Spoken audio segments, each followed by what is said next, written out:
कुर्मी का मांग है कि हमको आदिवासी बनाया जाए, तो आदिवासी समाज उसका निरंतर विरोध किया हुआ है।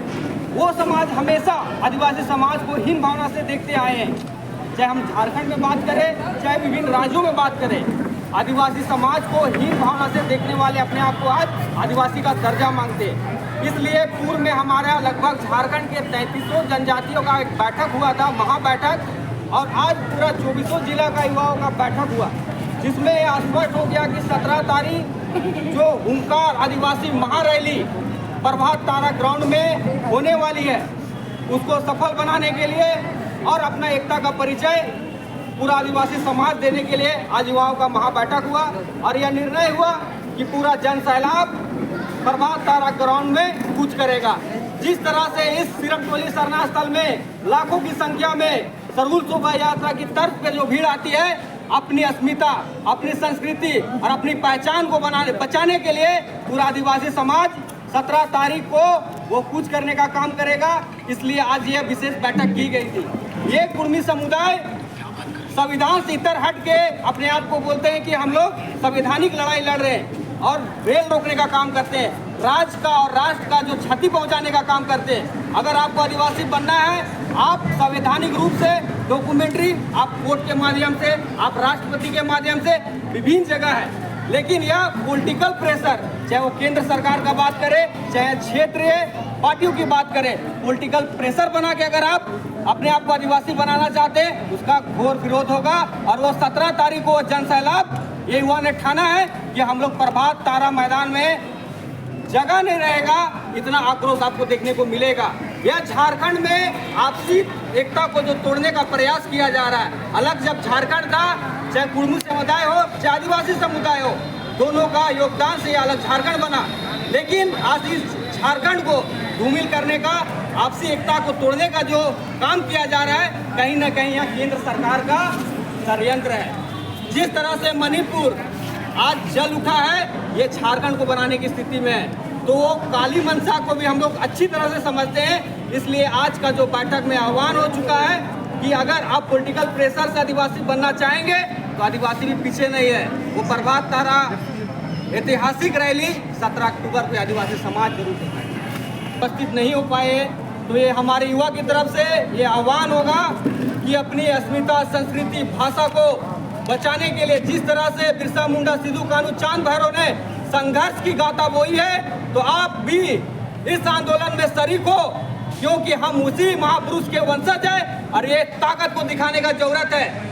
क्योंकि अगर हम अपनी ताकत को नहीं दिखाते हैं तो ये हमारी पहचान मिटा देंगे। आज जिस थाली में जो मेरे लिए नहीं पूर रहा है, आज ये खुद खाना चाहते हैं, तो ऐसा नहीं होगा।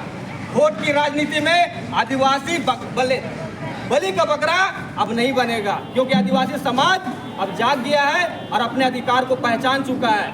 इसलिए हुंकार महारैली में 17 तारीख को चाहे युवा रहे, चाहे महिला रहे, चाहे छोटे बच्चे रहे, हर कोई अपने अधिकार को बचाने के लिए साथ समय घर में कुंडी लगा के मैदान में उपस्थित होने का कृपा करें। और रांची महानगर से आह्वान करते हैं कि सरहुल के तर्ज पे वो रैली पूरे महानगर से कूच करने का काम करे।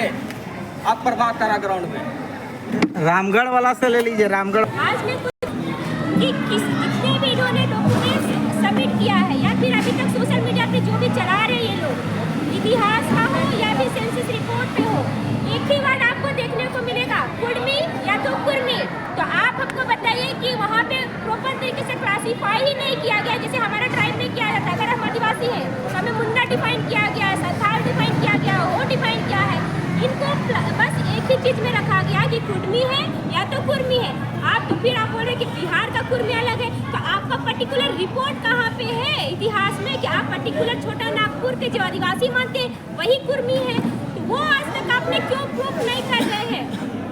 तो फिर आज ये वहाँ पे तो पर्टिकुलर कुर्मी ही डिफाइन किया गया है, तो आज बिहार के कुर्मी अलग क्यों हो जा रहे हैं?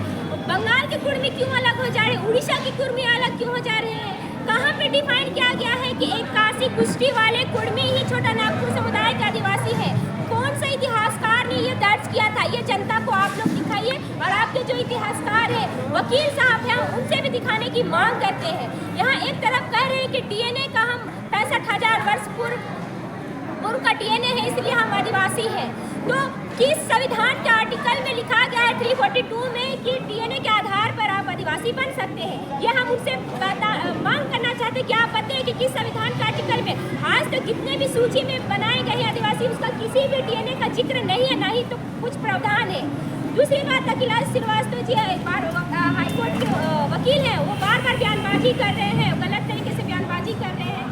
हालांकि मैं उनसे सवाल करना चाहती हूँ, आपने जो डीएनए रिपोर्ट जो सबमिट करके हाईकोर्ट में जो दर्ज कराया है, क्या उसका कोई पब्लिकेशन है? क्योंकि हम लोगों ने क्या बहुत सारे सोशल मीडिया के थ्रू उनके प्रोफेसर जिनका उन्होंने रिपोर्ट दर्ज कराया है, उसका नकबिंग में रिसर्च स्कॉलर हूँ, तो मैं आपको रिसर्च स्कॉलर होने के नाते पब्लिकेशन कैसे होता है, वो वैलिड कब होता है, वो मैं अच्छे तरीके से बताना चाहती हूँ।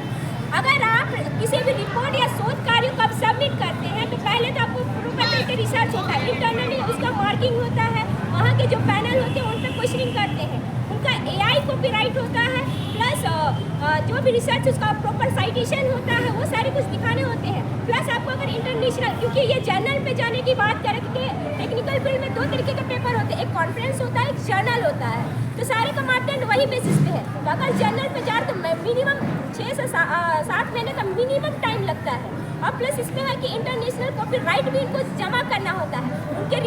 उनके जो शोध करता है वो खुद बोल रहे हैं कि जो बेंचमार्क जो लिया गया है, अब बेंचमार्क जो लिया गया वो आदिवासी समुदाय के संथाल कम्युनिटी और ये सब का लिया गया, और मेरा पब्लिकेशन अभी तक हुआ ही नहीं, तो हम कैसे माने कि ये वैलिड है? एक तरीके से ये बस गुमराह कर रहे हैं, क्योंकि जब तक बिना पब्लिकेशन के अप्रूवल ही नहीं होगा तो आपका रिजल्ट कैसे आप करेंगे? इसका जो शोध करता है मैं उनसे कहूँगी कि आपका डेटा का गलत यूज़ किया जा रहा है और देशद्रोही का काम किया जा रहा है, क्योंकि ये समुदाय की जो आप अगर वकील हैं तो कोई भी वकील इस तरह का बयान नहीं देते कि आदिवासियों का औकात नहीं है लड़ने का, इस तरह का कोई वकील बयानबाजी नहीं करता है। तो इसको संज्ञान में सरकार को भी लेना चाहिए, क्योंकि ये प्रॉपर तरीके से दो कम्युनिटी को लड़ाने का बयान कर रहे हैं और इसका जो रिपोर्ट है उसका कोई ये मानना नहीं है अभी।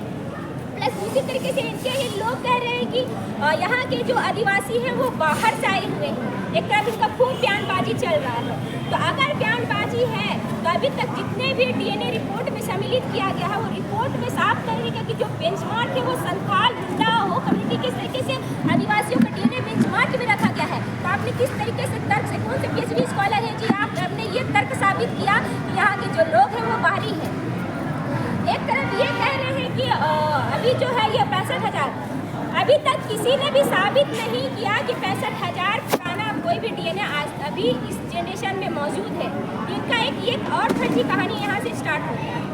दूसरा ये कि किसी भी इतिहास ने अभी तक क्लियर ही नहीं किया कि ये जो कुर्मी है वो प्रॉपर ये ST वाली कुर्मी है। उन्होंने सारी कुर्मी समुदाय के लिए बात की है, ये कोयरी कुर्मी हो या फिर पाटिल कुर्मी हो, सारी कुर्मी के लिए। तो फिर अब किस तरीके से बयानबाजी कर रहे हैं कि ये कुर्मी ये वाले ही कुर्मी है।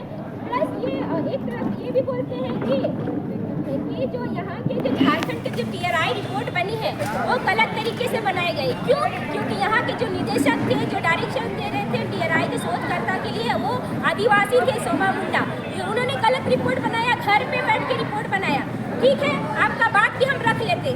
तो उड़ीसा की रिपोर्ट भी इन्होंने 3rd कमेटी मीटिंग बैठा था, इन्होंने 2006 में इनको रिपोर्ट बनी थी, 19/4/2006 में। उनकी रिपोर्ट में साफ तरीके से कहा गया है कि इन्होंने मांग किया था कि 1931 का जो जनगणना होगा उसके हमें ट्राइबल पे ना रख के क्षत्रिय में रखे, और इसी तरीके से इनका मांग को पूरा किया गया government of home ministry of India के द्वारा। फिर एक तरफ ये लोग कहते हैं कि हमें हटा दिया गया, तो हटाने का रीज़न यही था कि इन्होंने खुद मांग किया है कि हमको क्षत्रिय समुदाय में रखा जाए। फिर एक लोग कहते हैं कि हमें 51 के बाद सूची में कहाँ से आपको 51 के बाद सूची की जाए? दूसरी युद्ध हुआ उसमें तो जनगणना ही नहीं हुई, तो आपको हटाया गया। टेक्निकल फील्ड के बाद जितने भी जनगणना हुए, लोकल कमेटी बनी, उन्होंने पैदाइशी को नहीं देखा, डीएनए को नहीं देखा, उन्होंने ये देखा कि कौन से लोग भौगोलिक दशा पे पिछड़ा है, एजुकेशन लेवल पे पिछड़ा है, इस तरीके का मापदंड रखा है।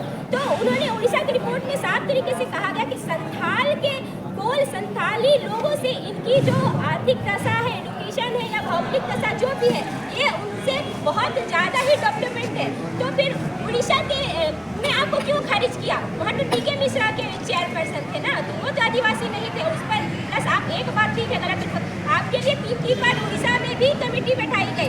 अब यहाँ पे लोग हैं कि बंगाल के लोग भी भड़का रहे हैं सर, वहाँ के हाईकोर्ट ने बोला कि इनकी मांग जो है वो असंवैधानिक है। प्लस उड़ीसा ने तो ऑलरेडी 2006 में खर्च किया, 25 चल रहा 25, जबकि है कि आपके हर लगभग मिनिमम स्टेट में आप खारिज हो चुके हैं, स्टेट से लेके अदर स्टेट में भी, सेंट्रल लेवल में भी आप खारिज हो चुके हैं, बाकायदा हिस्ट्री और उनके जजमेंट को भी देख चुके हैं। इसलिए हम विरोध कर रहे हैं और ये लोगों को बस जनता अपना वोट बहकाने के लिए बार बार बरकरार है, उससे ज़्यादा कुछ नहीं कर रहे। एक तरफ ये कह रहे हैं कि हमें पॉलिटिकल सपोर्ट नहीं चाहिए, आरक्षण चाहिए, तो मैं उनसे सवाल करना चाहती हूँ कि क्या आपको ओबीसी में रहकर जमीन संरक्षण 70 एक्ट में शामिल आपका जमीन नहीं था? क्या आपको रिजर्वेशन नहीं मिला?